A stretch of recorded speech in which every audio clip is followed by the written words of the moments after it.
Good morning, children. This is lecture 2 of chapter solutions.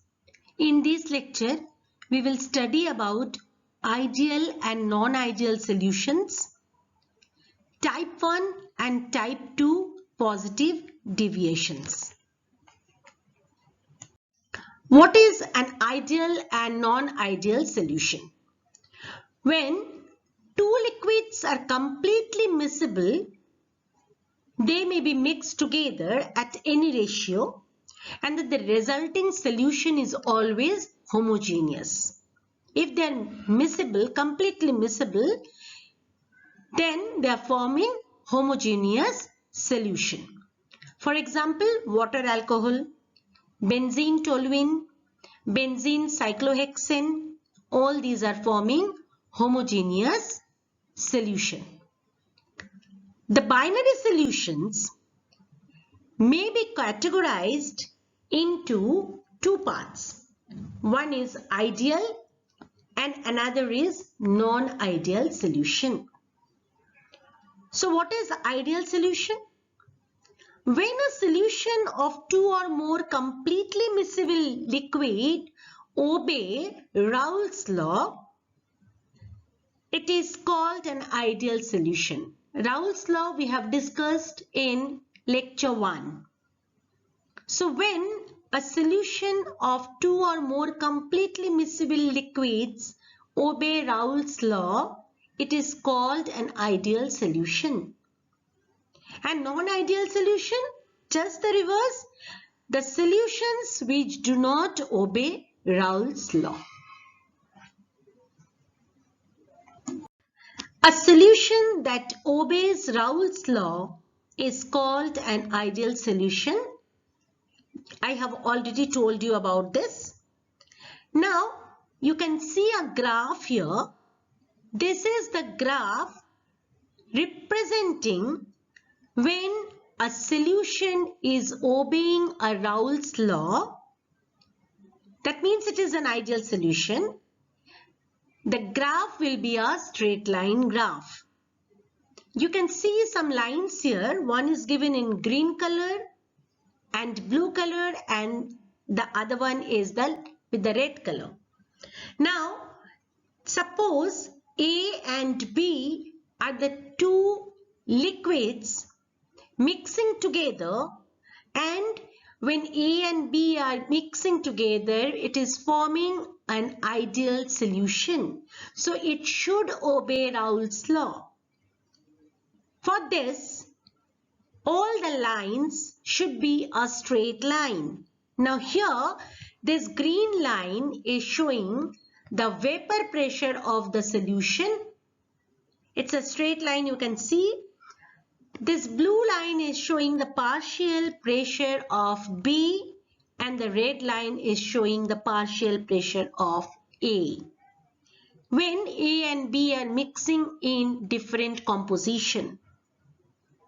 How it is happening, what is happening, why it is happening, how it is coming to a straight line, we will discuss in detail in the following slides.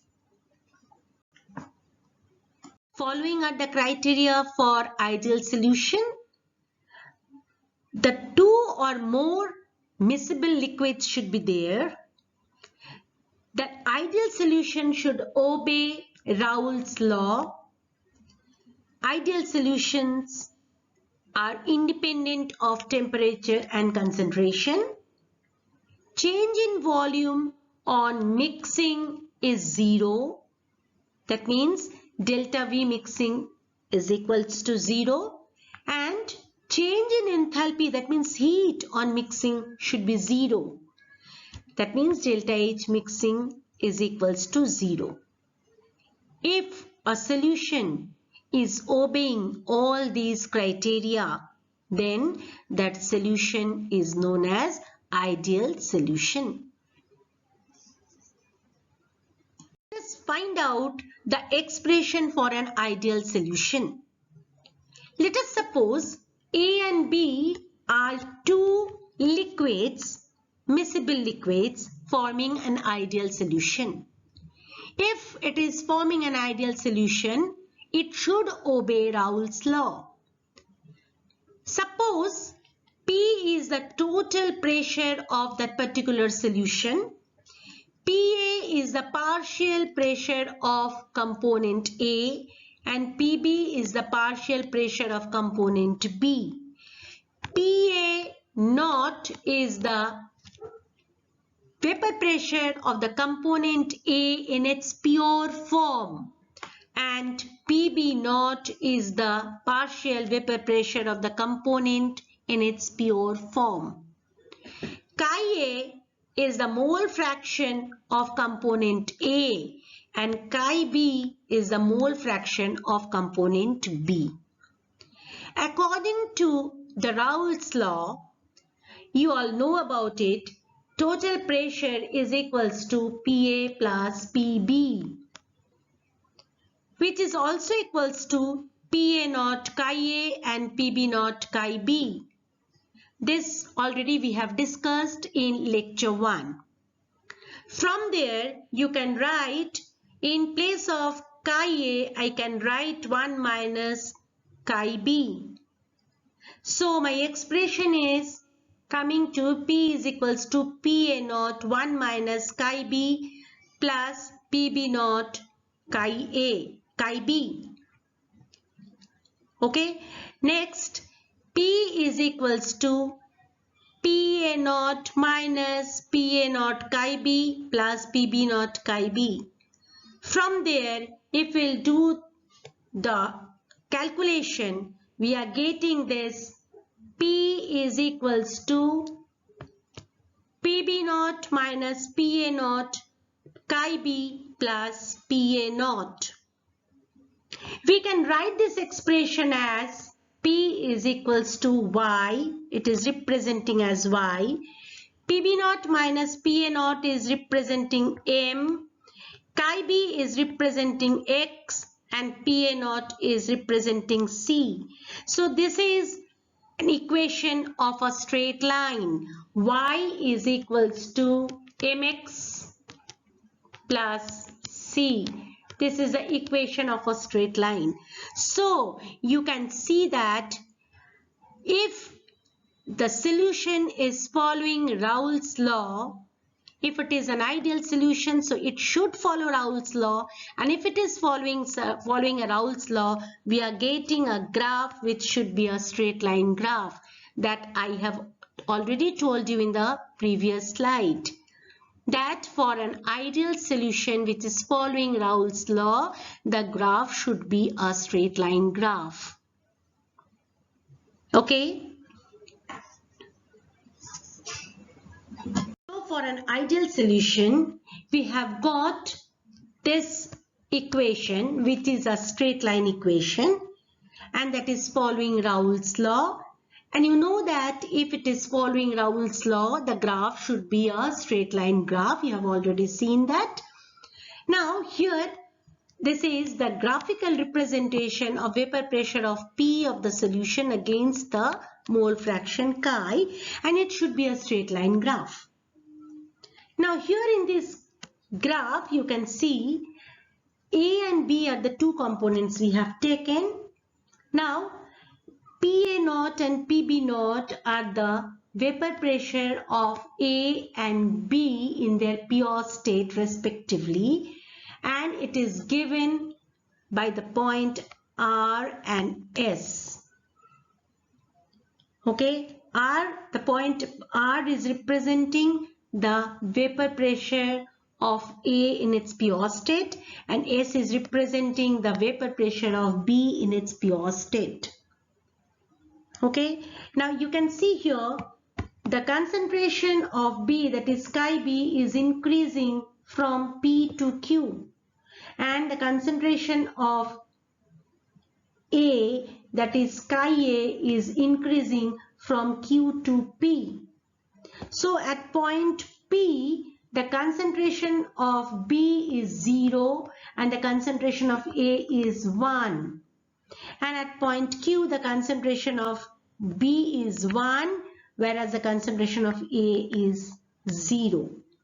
Now this RS line shows the vapor pressure of the liquid, that is P is equals to PA plus PB, and this dotted line RQ, this line is showing the concentration, the partial vapor pressure of A, and this PS line is showing the partial vapor pressure of the liquid B. Okay, now if chi B is equals to 0, then if we'll put chi B in this particular equation, then we are getting this term, that is P is equals to PB naught minus PA naught chi B plus PA naught. If we'll put chi B is equals to 0, then this full term is becoming 0. So in that case, P is coming to PA naught. So what does it mean? It means that if the concentration of the solution B is negligible in the solution, then the total pressure of the solution is given by the partial pressure of the component A only. And if chi B is equals to 1, then this full term will become 1. In that case, PA is equals to 0.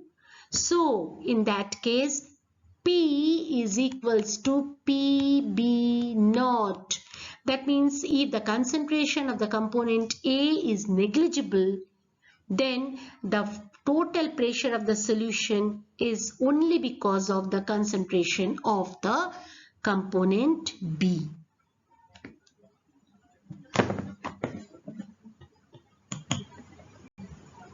More explanation of the graph here. This is the graph where liquid B is taken as more volatile than A.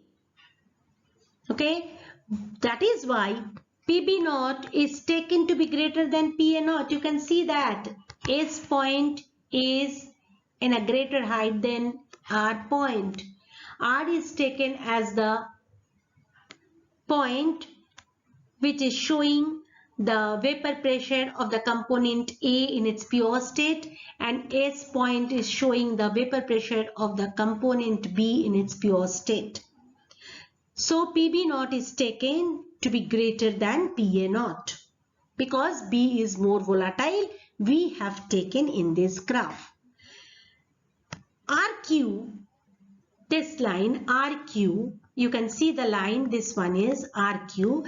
RQ is showing the partial vapor pressure of A in the solution. And PS, this is the graph, PS, this is the graph. This is the line PS. This is showing the partial vapor pressure of B in solution. And RS, this is RS, this line. This line is showing total vapor pressure of the solution. Okay. Chi A and chi B. What are chi A and chi B? Chi A and chi B are the mole fraction of A and B in the solution respectively. As I told you, when chi A is 0, you can see here the chi A is 0 at point Q, and here the total concentration is for the component B only, that is 1.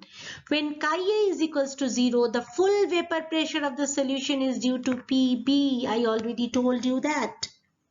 And when chi B is equals to 0, that means at this point, at the point P, the full vapor pressure of the solution is due to PA. Am I clear to you, children? I told you the mole fraction of A, that is chi A, is increasing from Q to P. From Q to P, in the left hand side, the concentration of A is increasing, chi A is increasing. And the mole fraction of B, chi B, is increasing from P to Q in the right hand side. The concentration of B is increasing.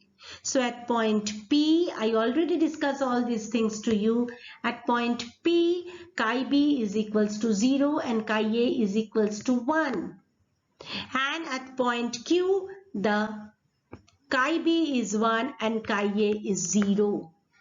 So at point R, in this point R, the vapor pressure of the solution is equal to the vapor pressure of the A in its pure state, that is PA naught, because at point P in the left hand side there is no concentration of B.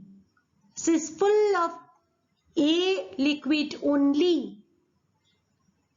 If the concentration of B can be minimized at point P, suppose the concentration of B is negligible, that is equals to 0. So at this point the full pressure, the vapor pressure of the liquid is only because of the component A.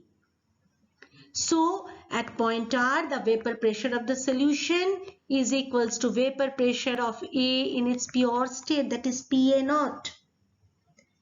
Okay, as chi A is equals to 1 and chi B is equals to 0. What it is said, as the mole fraction of A decreases, vapor pressure of A also decreases and becomes 0 at point Q.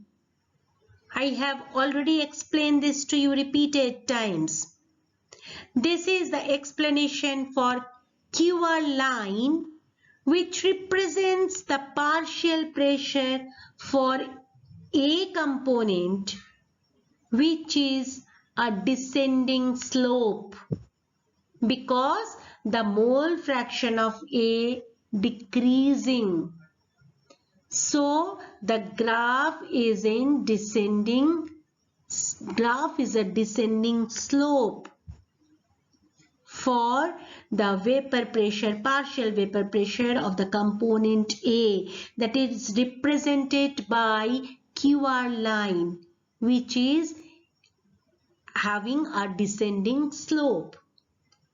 The similar explanation for the ascending slope of PS line, which is representing the partial pressure for B. Okay. It is an ascending slope. Why? Because the mole fraction of B is increasing from P to Q. So at point Q, the total concentration is with component B only.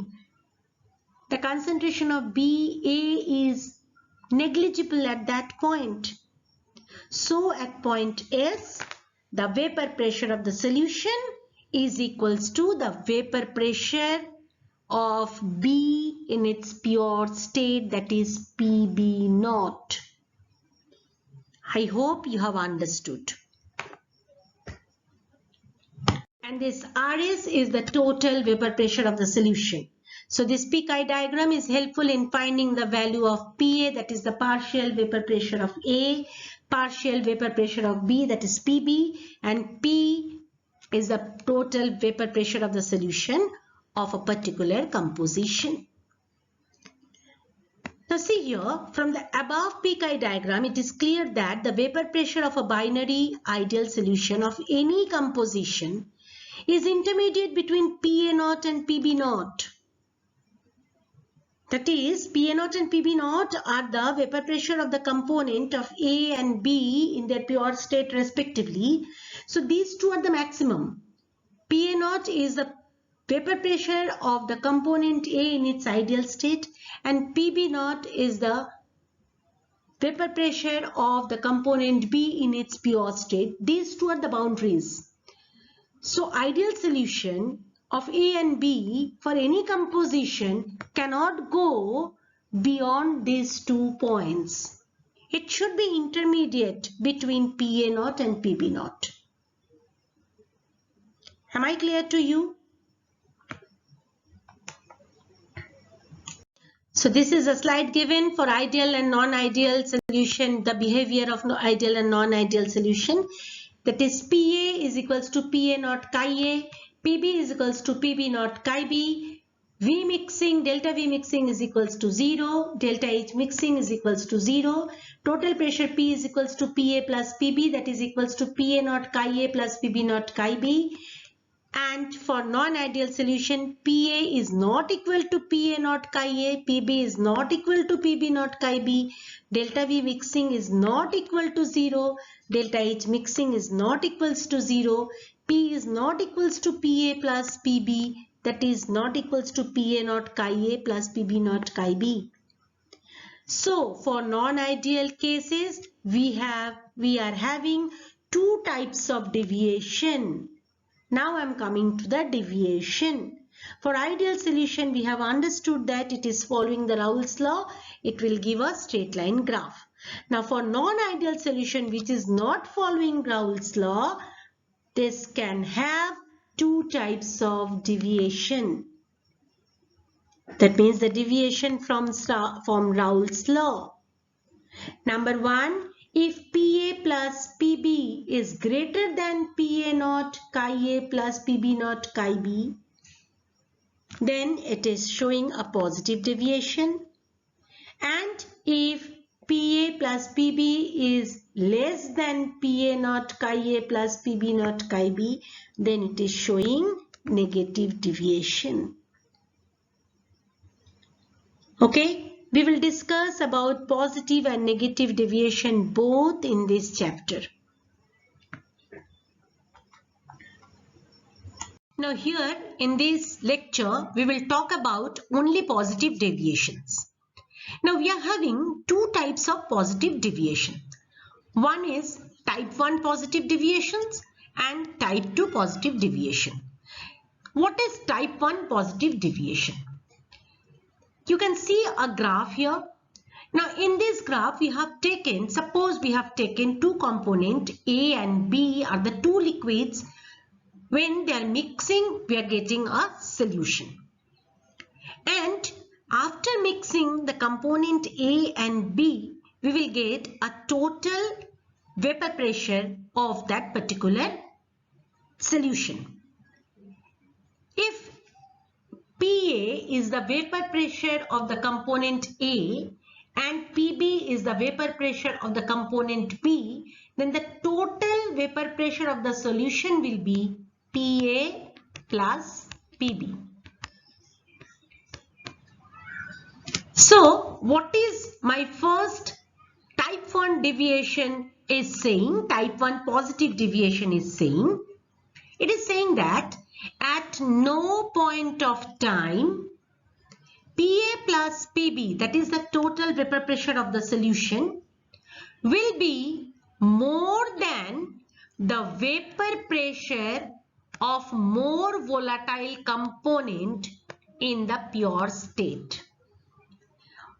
Now suppose here component A and component B, as I told you, two components are present. Let us consider that liquid B is more volatile than liquid A. So which one is more volatile? That will give you more vapor pressure. So naturally PB naught, that is the vapor pressure of the component B in its pure state, is greater than PA naught, that is the vapor pressure of the component A in its pure state. So again I am repeating what it is saying. Type 1 positive deviation is saying at no point of time PA plus PB, that is the total vapor pressure of the solution, will be more than the vapor pressure of more volatile component in its pure state. That means at no point of time the total vapor pressure of the solution, that is the PA plus PB, will not exceed the vapor pressure of PB naught also. Okay, this is your type 1 deviation. Now let us see the graph. In this graph, you can see some dotted lines. One dotted line is given as RS. You can see the dotted line. This is the dotted line RS. Okay. Another dotted line you can see that is RQ. This one. And the third dotted line you can see here. This is PS. This one. Okay. Now these three dotted lines, that is RS, RQ and PS, they have been obtained on the basis of Raoult's law. RS, the dotted line RS, is the line for the vapor pressure of the solution.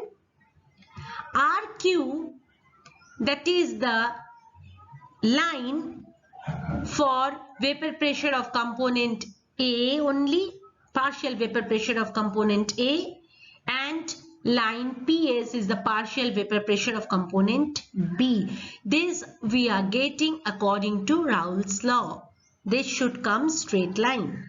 But here in this graph you can see another three lines, 1, 2 and 3. These are the observed vapor pressure curve for component A, B and the total vapor pressure of the solution at various composition. When we are mixing two components A and B, let us consider that we observed the curve.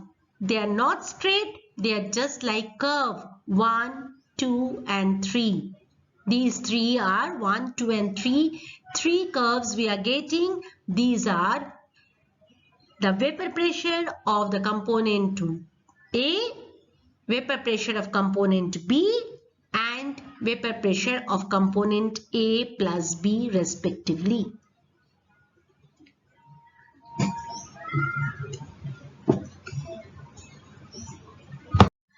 As we have seen that we are getting three curve lines 1, 2 and 3, which represent the vapor pressure of the component A, vapor pressure of component B and vapor pressure of the solution respectively.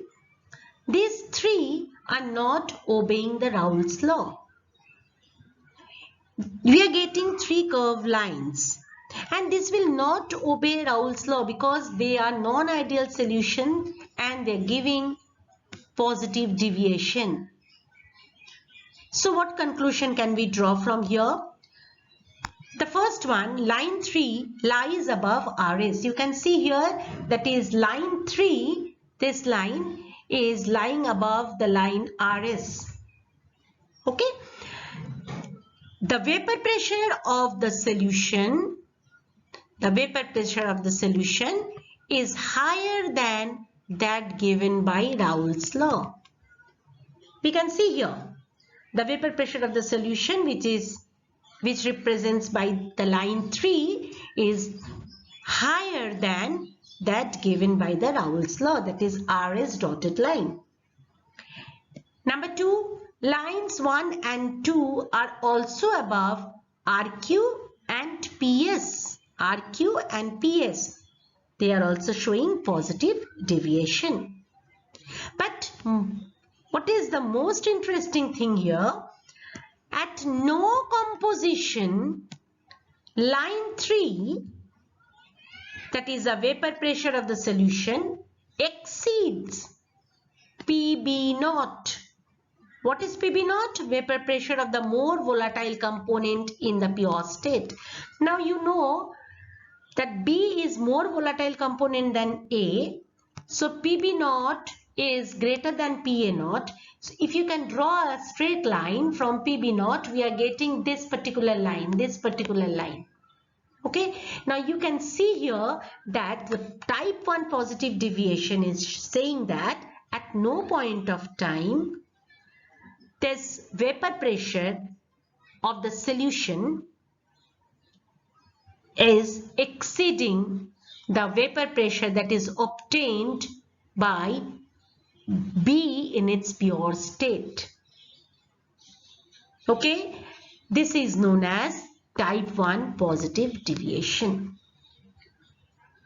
At no composition, at no point of time, line 3 exceed PB naught. This is type 1 positive deviation. Observed vapor pressure curves are always above the dotted lines. 3 observed vapor pressure curves are there, 1, 2 and 3. They are always above the dotted lines, that is Raoult's law curve. But at no composition, it is more than PB naught. This is your type 1 positive deviation. Again, I am saying. Now, type 2 positive deviation. What is type 2 positive deviation? Please see the graph here. You can see here that curve number 3 is the curve given for the vapor pressure of the solution. And in this curve, there is a point M. The point M is exceeding PB naught and PA naught both. This M point is having a particular composition of chi A and chi B. From here we can get the value. For that particular composition of A and B, we are getting a point M. At that point, the vapor pressure of that solution is exceeding the vapor pressure of the more volatile liquid in its pure state, that is PB naught. The point M, at that point M, the vapor pressure of the solution is exceeding PB naught also. We have taken B is the more volatile. From the beginning only we are saying that B is the more volatile than PA. So PB naught is having the higher value than PA naught. So at point M, at this point, the vapor pressure of the solution is more than PB naught as well as PA naught. Okay, so let us see what is written here. At a particular composition of component concentration, vapor pressure of the solutions will be more than the vapor pressure of the component higher between the two, that is, which is more volatile. We have taken B in the present case. Okay, now 1, 2 and 3 are the observed vapor pressure curves of component A, B and the solution. That actually you know. So what we said in the type 1 deviation, positive deviation, type 1 positive deviation is saying that at no point of time, for not any composition of A and B, that vapor pressure of the solution will exceed PB naught. And type 2 deviation is saying at a particular composition of component, the vapor pressure of the solution will be more than PB naught. This is your type 2 deviation. Vapor pressure of 3 is maximum at point M, that already we have discussed. At this point M, vapor pressure of the solution is higher than both PB naught and PA naught. Okay, this is your, again I am repeating, this is your type 2 positive deviation. Some example of this type of type 2 positive deviation: water plus ethyl alcohol.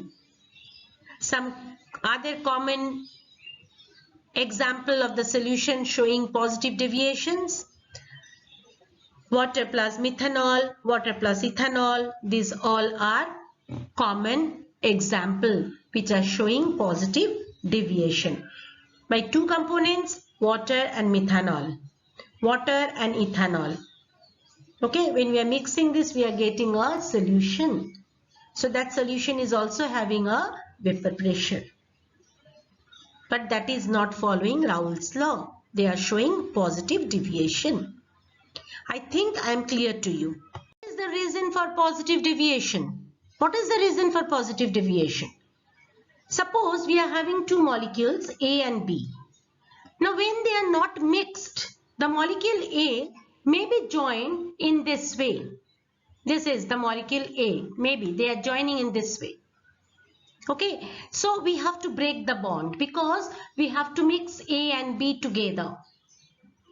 Okay, so we have to break the bond for mixing A and B, and this is the molecule B when they are in the pure state. Maybe they are joining in this way. The molecules are joined in this way. So we have to break molecules of A also and molecules of B also. Now breaking the bond like this and like this, some energy will be required. And if you can break the bond of AA or BB, then only you can mix A and B, isn't it? So the energy required, some energy will be required to break the bond. Now in solution, suppose this is the type they are forming AB, AB, AB like this. So that means what? Molecules are packed in this way. The molecules of A, this is the molecules of A and this is the molecule of B. Maybe they are packed in this way. Okay. If suppose the molecular interaction force of A and B when they are making a solution is less than the force which is present for the AA and BB, then what will happen? They require less energy. Their molecular interaction force is less in the solution. So the molecules of the liquid A or liquid B find it easier to escape from the solution because there is less attraction. So the molecules of the liquid A or liquid B easily escape from its solution. Okay, they find it easier to escape from the solution than from the pure state, pure component. And this results in an increase in the vapor pressure of the solution. If they're increasing the vapor pressure of the solution, they will show positive deviation. Okay, they are showing the positive deviation from Raoult's law. The main thing is that this molecular interaction force of AB is less than AA or BB. And that is why it is showing positive deviation. Let me explain this to you with the examples of ethanol and cyclohexane. In ethanol, molecules are held together through hydrogen bond in this way. Now what is happening when cyclohexane is added? Then it breaks the hydrogen bonding. When cyclohexane is added to ethanol, it breaks the hydrogen bonding. Suppose from here, it breaks the hydrogen bonding. And it will accommodate in between C2H5OH. And what is happening? As a result, weakens the alcohol-alcohol molecular interaction force. Okay, that is A bond. There weakens alcohol-alcohol molecular interaction force. Let us consider that alcohol is AA. So this is a bond. They are weakening that bond. Okay. So what is happening? Escaping tendency of the molecules from the solution increases. Escaping tendency of the molecule from the solution of ethanol and cyclohexane. That means A, suppose cyclohexane is B, so we are getting a solution which is AB. Okay, AB type. So escaping tendency of the molecules from the solution increases. So solution shows vapor pressure higher than the reported Raoult's law. That means they are showing a positive deviation. Is it okay? As extent of hydrogen bonding decreases, the vapor pressure increases. Okay. Now delta H mixing is positive in this case. Why?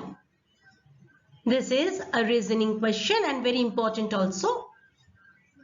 See the explanation. Energy required to break AA or BB interaction force, that means the similar molecule, the energy required to break the interaction force of the similar molecule is greater than the energy required to form AB interaction force during solution forming. Okay, so for breaking AA or BB interaction force, energy is taken from the system. For breaking AA or BB interaction force, it's required energy. And from where it will get energy? It will take the energy from the system. So naturally it is an endothermic process. So heat absorbed from the system during the solution formation. So naturally delta H mixing is positive or greater than 0. It is an endothermic process. Am I clear, children? Another reasoning, delta V mixing is positive. Why?